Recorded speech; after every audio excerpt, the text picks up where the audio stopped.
Outing এ যান, মাঝে মাঝে ফ্যামিলি ট্যুরে যান। কুল সিরু ফিল আরদ সুম্মা আনজুরু কাইফা কানা আকিবাতুল মুকাজ্জিবিন।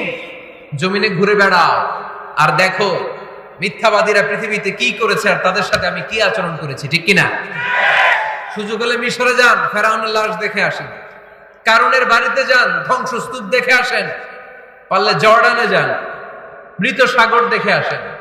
সমকামিতার কারণে লূত আলাইহিস সালামের কওমের লোকদেরকে আল্লাহ জমিন থেকে উঠিয়ে একটা আঘাত করেছেন জমিনে। ফাজআলনা আলিয়াহা সাফিলাহা, জমিনের উপরের মাটিকে আমি নিচে ঢুকিয়েছি, নিচের মাটিকে আমি উপরে ঢুকিয়েছি।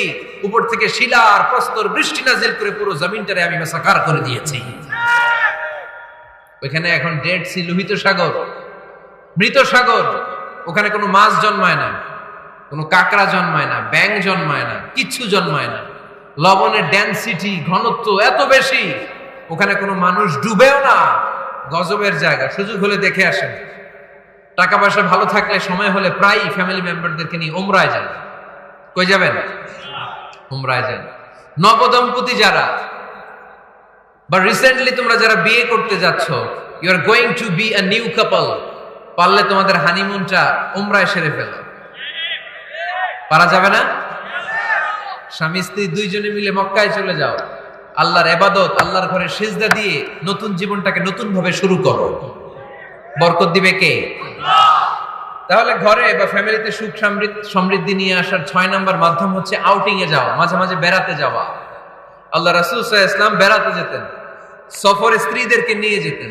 সহিহ বুখারীর বর্ণনা, কানা রাসূলুল্লাহ সাল্লাল্লাহু আলাইহি ওয়াসাল্লাম ইযা আরাদা সাফারান আকরা বাইনা আজওয়াজিহি।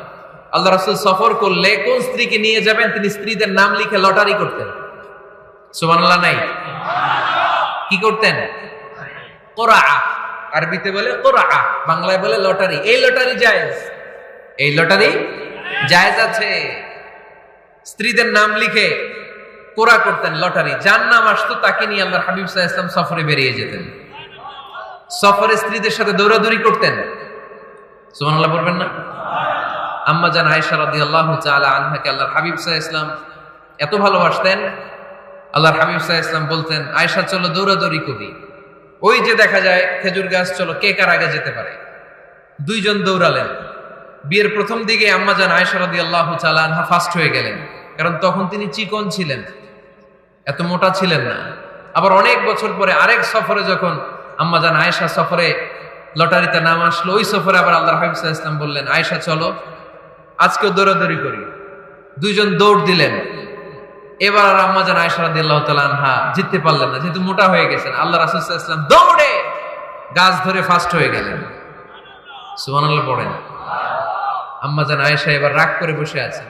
আল্লাহর হাবিব সাল্লাল্লাহু আলাইহি ওয়াসাল্লাম বললেন, হাদিহি সাবকাতু বিতিলক, ওই যে কয়েক বছর আগে আয়েশা একদিন রাতে তুমি আমারে হারায় দিছিলা, আজকে তোমারে হারাইয়া ওটার প্রতিশোধ তুলে নিলাম। সুবহানাল্লাহ পড়তে পারলেন না? কি ভালোবাসাবাসী ছিল, কি খুনসুটি ছিল, কি আদর্শ আগের সমৃদ্ধ সুখী শান্তির একটা সংসার ছিল বিশ্বনবী সাল্লাল্লাহু আলাইহি ওয়াসাল্লামের। তিনি স্ত্রীদের সাথে খোশ গল্প করতেন, বিনোদন করতেন, হাসি ঠাট্টা করতেন। তবে এই বিনোদন ছিল সুস্থ বিনোদন, এই রসিকতা ছিল সুস্থ রসিকতা, ঠিক কিনা? আমরা এটা করতে চাই না। অনেকের চেহারা, আমাদের চেহারার মধ্যে কোনো হাসি নাই, খালি রাগ